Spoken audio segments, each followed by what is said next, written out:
Shalom, shalom, bien-aimés dans le Seigneur, soyez bénis, soyez bénis. Nous sommes les bien-aimés fidèles au poste. On s'excuse pour le quart d'heure de retard qu'on a eu aujourd'hui pour les amis de Facebook. Qu'à cela ne tienne, le Seigneur est fidèle au poste, il est fidèle au rendez-vous. Soyez bénis ce matin, shalom, shalom. Nous voulons commencer et nous voulons prier pour remettre cette réunion entre les mains du Seigneur. Tendre Père, nous bénissons ton nom, toi le Dieu Tout-Puissant. Merci pour ta présence au milieu de nous, parce que toi tu as dit que là où 2, 3 sont réunis en ton nom, tu es au milieu de Seigneur. Manifeste encore ta présence, ton amour au milieu de nous, Seigneur. Donne-nous encore la vie, donne-nous encore la paix, Seigneur, afin que ce moment soit agréable pour chacun de nous, Seigneur. Que tu viennes régner en puissance et en maître, en majesté. Nous te laissons la première place, Seigneur. Nous nous abandonnons entre tes saintes et divines mains, Seigneur. Fais de nous ce que tu veux pour que nous puissions encore te louer, te glorifier, te magnifier, car c'est en toi qu'appartiennent le règne, la puissance et la gloire. Toi le Dieu Tout-Puissant, toi le Saint d'Israël, le Père, tu es béni au milieu de nous, Seigneur. Au nom de Jésus de Nazareth, nous t'avons ainsi prié et nous disons Amen. Amen, Amen, Amen, bien-aimés dans le Seigneur. Nous sommes dans la joie de passer ce moment ensemble. Si nous voyons ce matin, c'est que le Seigneur a permis que nous puissions être comptés ce matin parmi les vivants. Il t'a gardé, il m'a gardé, il nous a protégés durant toute la nuit et ce matin, nous sommes avec lui pour la gloire du Seigneur. Encore une fois, on s'excuse beaucoup pour les amis de Facebook, mais voilà, nous sommes là. Nous voulons faire le travail du Seigneur. Bien aimé, aujourd'hui, le Seigneur nous recommande, nous demande de poser un défi. Oui. Vous m'avez bien entendu, poser un défi. Bien, mais c'est quoi un défi? Un défi, c'est une sorte d'engagement qu'on prend vis-à-vis d'une situation négative qui perdure. Alors, par rapport à cette situation négative qui perdure dans notre vie, on se propose de prendre une mesure pour essayer de poser un fondement, pour essayer de contrecarrer ce défi qui est toujours négatif et qui t'empêche d'évoluer dans ta vie. Bien aimé, aujourd'hui, c'est un défi que nous posons. Dans n'importe quelle situation de ta vie qui n'évolue pas, tu poses un défi. Parce que quand tu poses un défi, tu n'es pas seul. Tu es avec celui-là qui t'a dit « je suis ». Tu es avec celui-là qui t'a dit un mot et la chose s'accomplit. Tu es avec celui-là qui a dit que j'écrirai ma loi dans ton cœur. Je serai ton peuple, je serai ton père et tu seras mon peuple. La loi n'est plus en dehors de nous, mais la loi est en nous, dans notre cœur. Et il a dit que voilà, je me tiens à la porte, je frappe. Quand quelqu'un entend ma voix, je rentrerai chez lui, je souperai avec lui et lui avec moi. Bien aimés, nous sommes dans le bon ce matin. Bien aimés, nous sommes dans le bon ce matin. On va prendre 3 situations de 3 personnages qui ont posé un défi. Que la situation leur a poussé, à contraint à vivre un défi parce qu'ils savaient qu'ils avaient le Tout-Puissant, le grand Dieu, et que ce grand Dieu était en eux. Bien aimés, nous n'allons pas lire tous les passages, mais nous prenons le premier exemple comme Nathanaël. Nathanaël, c'était un disciple de Jésus. Nathanaël, c'est parmi les premiers disciples que Jésus-Christ a contactés, auprès de qui on a parlé de Jésus-Christ. Et ces disciples, ils ont vécu la parole qui s'est faite chair. Ils ont vécu la parole qui s'est concrétisée dans leur vie. Parce que je parle par exemple de Pierre. Pierre, il était pêcheur de poissons. Alors Jésus, quand il recrutait ses disciples, il a vu Pierre qui était pêcheur de poissons. Il a dit à Pierre, viens chez moi, je te ferai pêcheur d'hommes. Alléluia. Jésus a dit à Pierre, instantanément, quand il a vu, il a dit, tu es pêcheur de poissons, mais moi je ferai de toi un pêcheur d'hommes. Bien-aimé, directement, Pierre a suivi Jésus et il était parmi les meilleures personnes, les disciples de Jésus qui étaient des gagneurs d'âme. Mais aujourd'hui, nous avons un autre disciple, Nathanaël.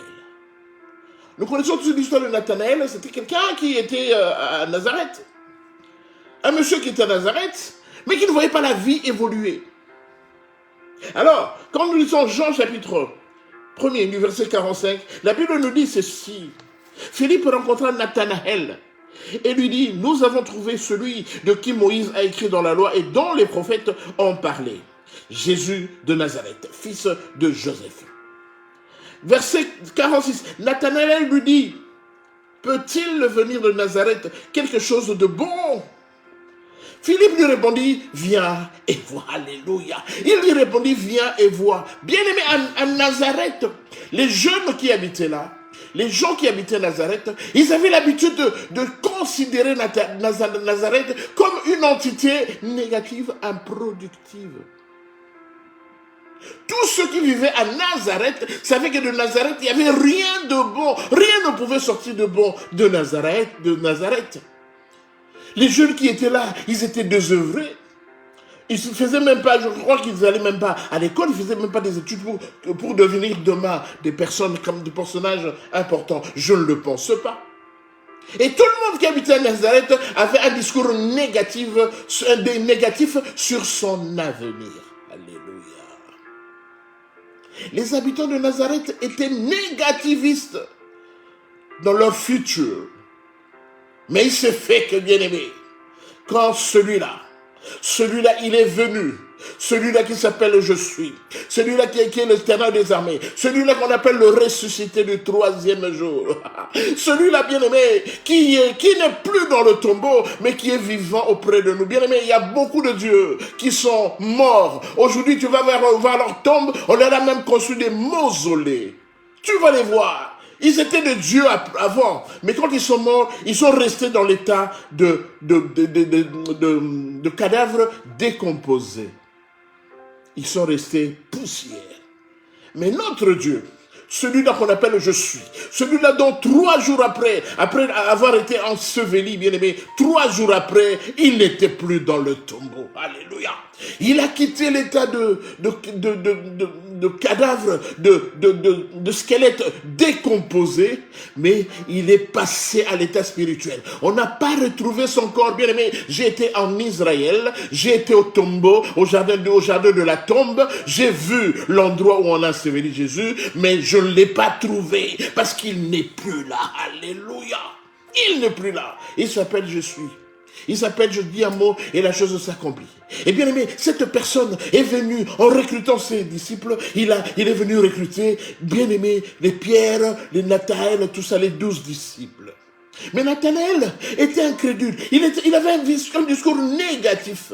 Mais quand Philippe lui a dit, Nathanaël, je rencontrais celui-là. Alléluia. Je rencontrais celui-là celui-là dont on parle, qu'on appelle Jésus de Nazareth, dont les prophètes ont parlé.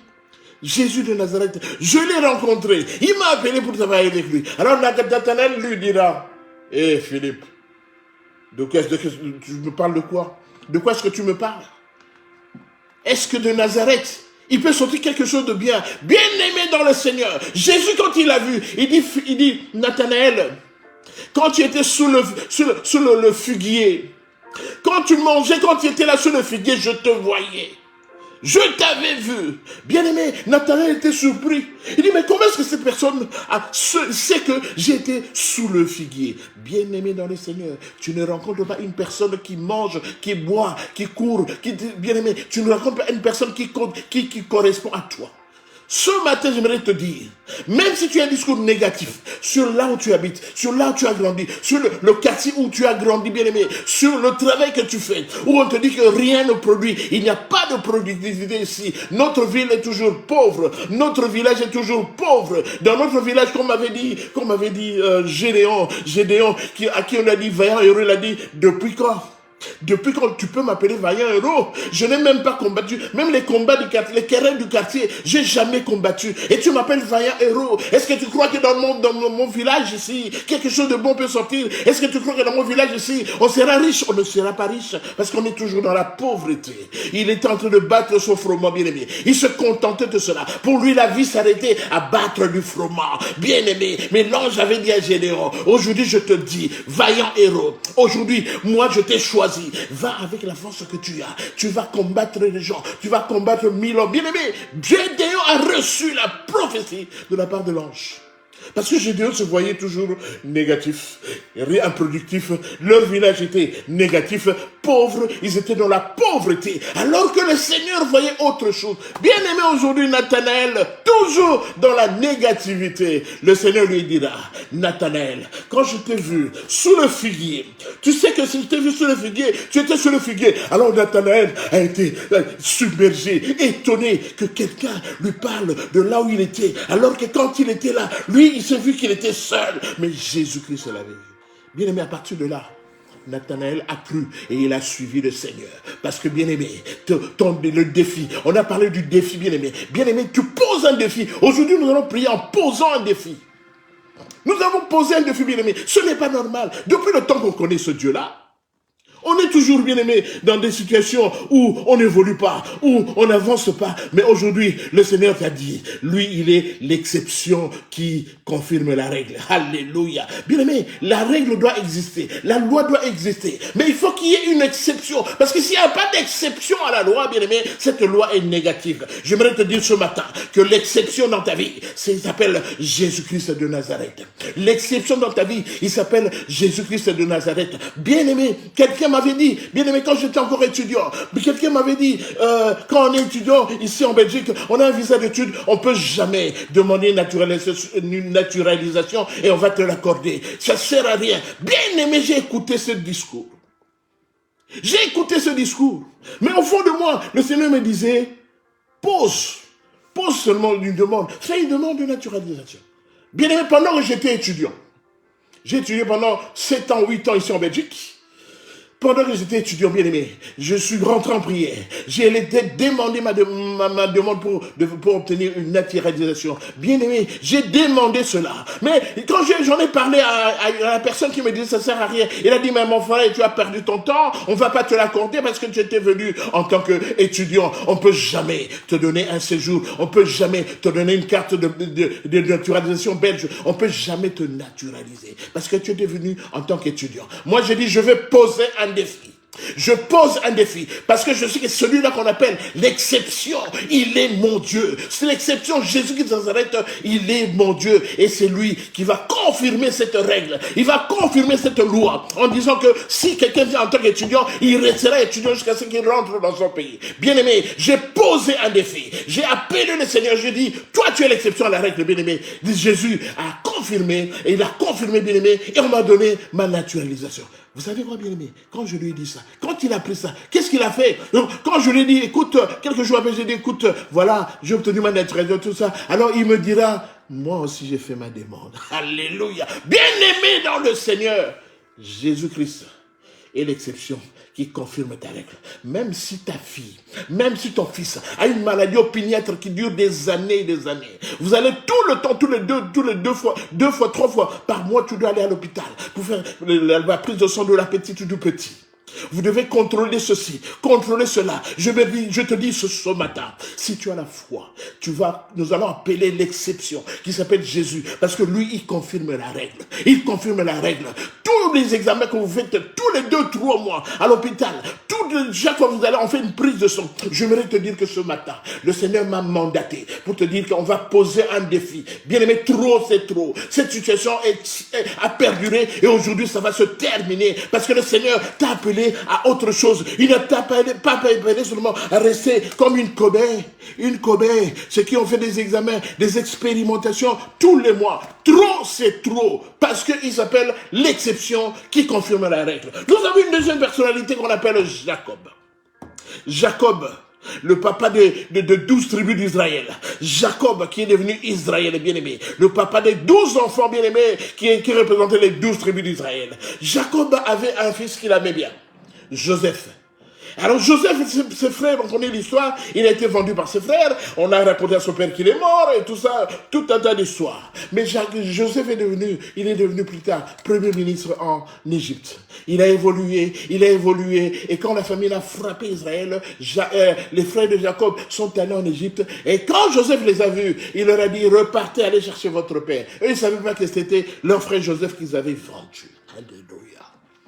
Alors, Jacob est venu, c'était des pleurs, des émotions, vraiment ça a vraiment joué. Émotion grande dans la famille de Jacob le patriarche. Et plus tard, ils ont été bien installés, ils ont été présentés au pharaon, ils ont été bien installés, ils ont obtenu des cadeaux et tout ça. Et au moment où Jacob allait repartir, bien aimé.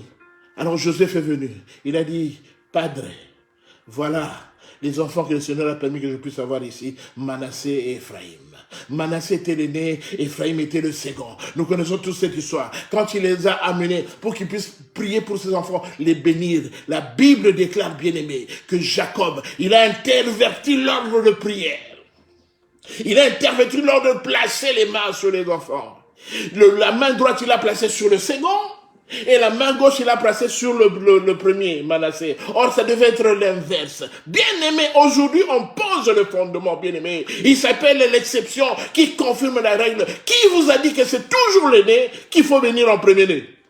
En premier lieu. Qui vous a dit ça? Bien aimé, tout le monde, tout Israël savait que la coutume est qu'on bénit d'abord l'aîné, on bénit le second après. Bien aimé, Jacob a fait l'inverse. Il a interverti l'ordre. Pour lui, il a dit, pour vous, c'est l'aîné qu'on bénit avant, mais moi je viens avec une nouvelle loi. C'est le second que je bénis en premier lieu. Même son fils Joseph a dit, papa, c'est pas comme ça. Il a dit, moi je ferai ceci. Je sais que c'est ce que vous dites, mais moi je ferai ceci. Parce que le second, il sera plus béni que les premiers, que l'aîné. Bien aimé, ce jour-là, Jacob a changé l'ordre des choses. Bien aimé, on pose aujourd'hui un fondement, parce qu'il s'appelle l'exception qui confirme la règle. La règle a toujours dit que c'est l'aîné qui doit être béni en premier. Mais bien aimé, l'exception qui s'appelle Jésus, il est venu, il a dit, c'est le second qui sera béni en premier lieu. Bien aimé, l'exception qui confirme la règle. La troisième personnalité, bien aimé, c'est Jephthé. Nous connaissons tous l'histoire de Jephthé dans le livre de Juges, chapitre 11. Jephthé, du livre de Juges, chapitre 11. Jephthé a été un enfant de prostituée. Jephthé, quand papa Galad a eu ses enfants et il a eu Jephthé, il a amené Jephthé parce qu'il a eu en dehors de mariage, il a amené Jephthé qui était un enfant qui venait de quelqu'un d'une prostituée. Papa l'a amené pour qu'il puisse s'habituer à ses demi-frères, les ayants droit. Comment on appelle, les héritiers, les véritables héritiers, les héritiers légaux. Et quand papa Galad a amené Jephthé auprès de ses frères à la maison, les frères ont commencé à haïr, à lui montrer définitivement que toi, tu n'es pas de nôtre. Toi, tu ne peux pas hériter de ce que notre papa Galad va laisser. On ne veut pas de toi ici. Bien aimé, sur fond de harcèlement, de pression, bien aimé, Jephthé a dû se faire être éjecté de la maison familiale parce qu'il n'était pas parmi les héritiers légaux. Il est écrit, bien aimé, Jephthé, Juge, chapitre 11. Juge, chapitre 11, du verset 3. Alléluia. On va lire ça, bien aimé, et après on va prier.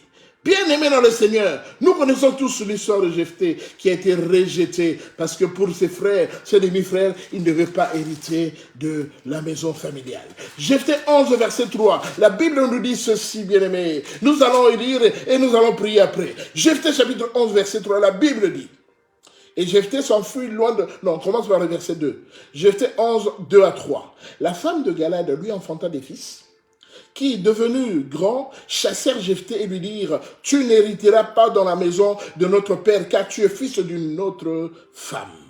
Et Jephthé s'enfuit loin de ses frères, où il habitait dans le pays de Tob. Des gens de rien se rassemblèrent auprès de Jephthé et ils faisaient avec lui des excursions.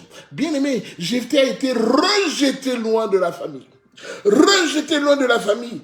Et Jephthé n'a pas trouvé d'autres moyens de survivre que de commencer à faire des excursions, à être guide touristique, conduire les étrangers quand ils venaient pour aller leur faire visiter la ville.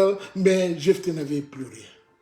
La Bible dit que les gens de rien, l'homme maintenant dit, écoute, au lieu que tu restes comme ça dans la rue, viens, tu vas nous accompagner quand on va conduire les touristes. Comme ça, tu vas aussi essayer de récupérer. Comme ça, on va te donner un petit quelque chose. Comme ça, tu pourras vivre. Parce que là, tu vas mourir. Bien aimé, Jephthé a souffert. Il a souffert pendant longtemps. Pendant que, bien aimé, il était rejeté. Mais un beau jour, Le Seigneur, celui-là qu'on appelle l'exception, celui-là qu'on appelle Jésus-Christ de Nazareth, a interverti le rôle. Ses propres frères sont venus le voir en disant, Jephthé, on est désolé. Nous, à la maison, on ne saura pas sortir. Et puis, tous ceux qui viennent nous envahir, on ne saura pas les combattre. On a trouvé que c'est toi qui va nous aider à combattre. Il a dit, aujourd'hui, vous m'avez rejeté, vous m'avez reconnu que je suis quand même un supérieur important. Ok, je vais vous poser maintenant mes conditions. Vous m'avez jeté comme un poisson pourri, mais maintenant, moi, je vais vous poser mes conditions. Il y a ceci. Quand je reviens, je vais faire ceci, cela. Vous me devez donner ça. Bien aimé, il a obtenu plus que les héritiers légaux. Parce que il était en lui, il avait en lui celui-là qu'on appelle l'exception qui confirme la règle. Celui-là qu'on appelle Jésus-Christ de Nazareth. Bien aimé, ce matin, nous voulons prier. Nous voulons prier. Parce que bien aimé, trop c'est trop. Tu as vécu des situations négatives. Ton mari ne te sourit pas. Ton mari ne t'amène même pas en vacances. Bien aimé, il ne t'offre même pas de voyage. Alors que tu as fait pour lui. Tu as fait avec lui 10 enfants. Tu lui as donné 10 beaux enfants. 10 fois accouchés. Mais il ne t'a jamais honoré, il ne t'a jamais fait plaisir, il ne t'a jamais aimé. Bien-aimé, ça doit changer, ça doit changer. Tu vas continuer à avoir combien? 15 enfants? Donc toi tu n'es là que pour pondre les enfants, alors que lui, il vit bien, il gagne bien sa vie et il ne t'offre aucun voyage. Il ne t'offre aucun présent. Il ne t'offre rien d'intéressant, alors que tu as fait déjà 10 enfants pour lui. Ça doit changer. Aujourd'hui, l'exception qui s'appelle Jésus de Nazareth, il est venu. Il a dit, maintenant trop c'est trop. Maintenant ça doit changer. Bien-aimés, nous posons un défi. Bien-aimés, nous posons un défi aujourd'hui. Parce que ça ne peut pas continuer comme ça. Ça ne peut pas continuer comme ça. Parce que Jésus est venu changer les choses. Au lieu que ça soit toujours comme ça, la femme doit rester à la maison, la femme ne doit rien faire. Quand les hommes se réunissent, la femme doit se rester loin. Bien aimé, ça c'est la règle. Mais j'ai en moi l'exception. Tu as en toi l'exception. L'exception qui est Jésus de Nazareth, il vient pour confirmer la règle. Vous savez bien aimé, si la loi n'a pas d'exception, cette loi, cette règle, elle est nulle. Parce qu'en toute règle, en toute loi, il faut qu'il y ait une exception. Et j'aimerais te dire que l'exception pour toi, qui est chrétien, l'exception pour toi, c'est Jésus-Christ de Nazareth. On ne doit pas vivre la même chose. La Bible dit, il faut qu'il y ait une différence entre ceux qui prient et ceux qui ne prient pas. Bien aimé, il faut que quand vous êtes avec des païens, des non-croyants, que ce soit dans votre travail, que ce soit dans une réunion, dans un endroit, on doit remarquer la différence. Nous sommes tous des êtres humains, nous avons tous un corps physique. Nous nous déplaçons de la même façon, nous parlons. Mais bien aimé, il faut qu'on sente une différence. Tu n'es pas comme tout le monde. Tu n'es pas comme tout le monde. C'est pourquoi aujourd'hui, l'exception doit agir. Là où tu es maintenant, je vais prier pour toi. Je vais prier pour toi. Parce que tu as trop souffert dans ce mariage. Tu as trop souffert dans ce pays. Tu as trop souffert dans ce ménage. Tu as trop souffert dans cette entreprise. Aujourd'hui, le Seigneur veut changer les choses. Il veut changer les choses. Ton mari t'a fait beaucoup souffrir. Ta femme a été d'infidélité en infidélité. Mais aujourd'hui, les choses doivent changer. Alors écoute maintenant la prière. Écoute maintenant comment le Seigneur fait les bonnes choses. Père de gloire, tu es le Dieu Tout-Puissant. Il n'a point de Dieu comparable à toi, Seigneur. Personne ne peut t'égaler, Seigneur. Parce que toi, tu as dit trop. C'est trop. Bien-aimé, on va continuer cette histoire jusqu'où? Voilà pourquoi, Père de gloire, je t'invite ce matin.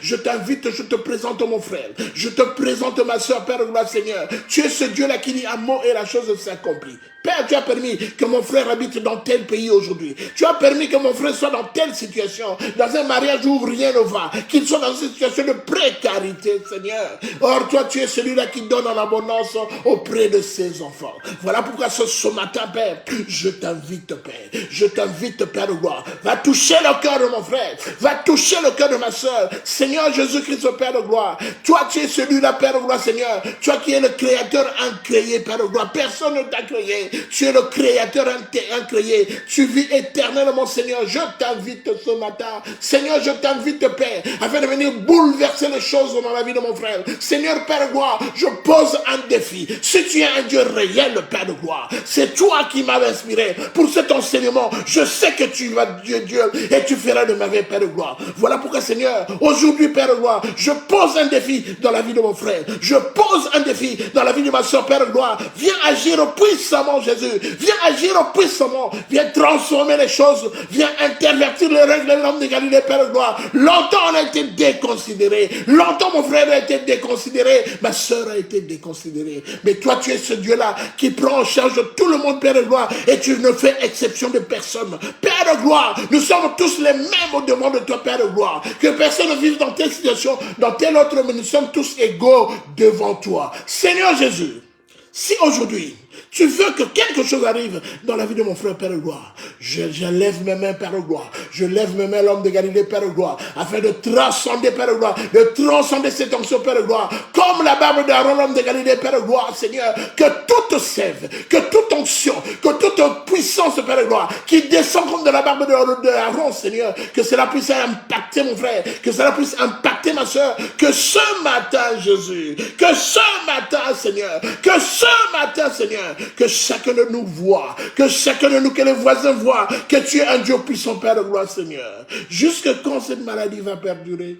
Jusque quand cette situation va perdurer dans notre vie, Père? Oh Jésus de Nazareth, Père de gloire. Les femmes qui sont venues les premières, Père de gloire, de voir si tu étais encore au tombeau, Père de gloire. Ils n'ont vu que l'ange. Ils n'ont vu que l'ange avec les draps. Et l'ange leur a dit, il n'est plus là. Il est ressuscité. Seigneur Jésus, toi qui as été ressuscité le troisième jour, Père de gloire, je t'invite ce matin. Je t'invite ce matin dans la vie de mon frère. Je t'invite ce matin dans la vie de ma soeur, Père de gloire, afin qu'il y ait une transformation, Père de gloire, parce que c'est le défi, Père de gloire, c'est le défi que j'élève aujourd'hui, Père. Seigneur Jésus, toi tu as dit, Père de gloire, que nous puissions faire de grandes choses, que nous allons au-delà de la limite. Seigneur, que toute limitation dans la vie de mon frère aujourd'hui soit anéantie, Père, et que mon frère puisse passer au-delà de la limite, que ma soeur puisse passer au-delà de la limite, Père, afin que le monde tout autour de nous sache que tu es un Dieu puissant.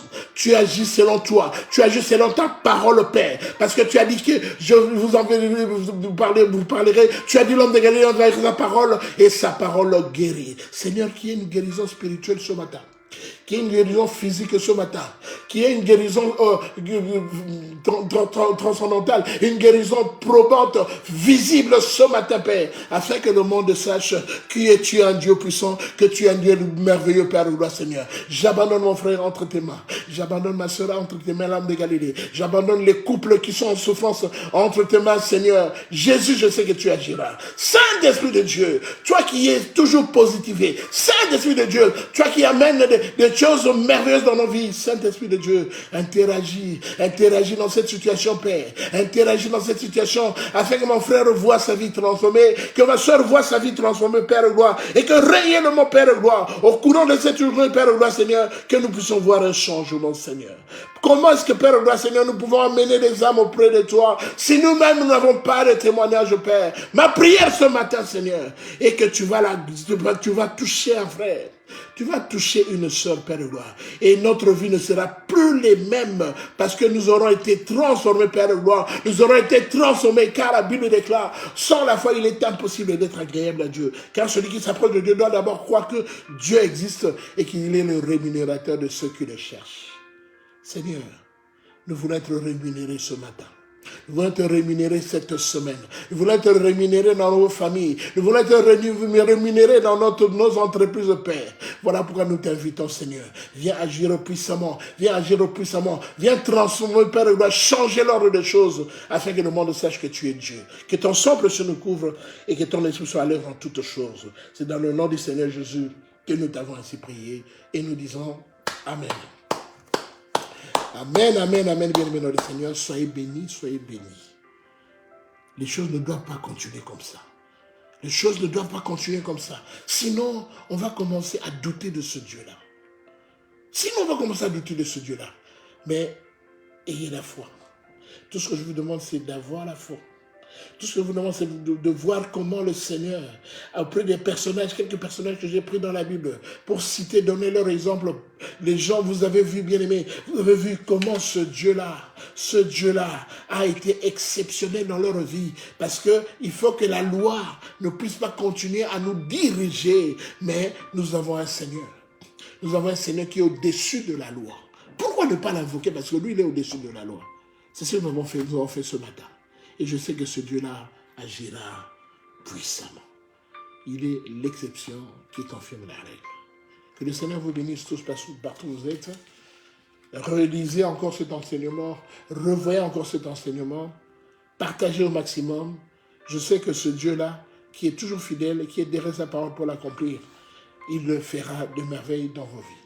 Et s'il le veut, bien aimé, s'il n'est pas encore revenu, s'il ne revient pas avant vendredi, eh bien on se reverra ce même vendredi à 18h pour notre live de fin de semaine. Passez une bonne semaine. Que le Seigneur soit avec vous et que la grâce de Dieu vous accompagne partout où vous serez. Shalom, shalom.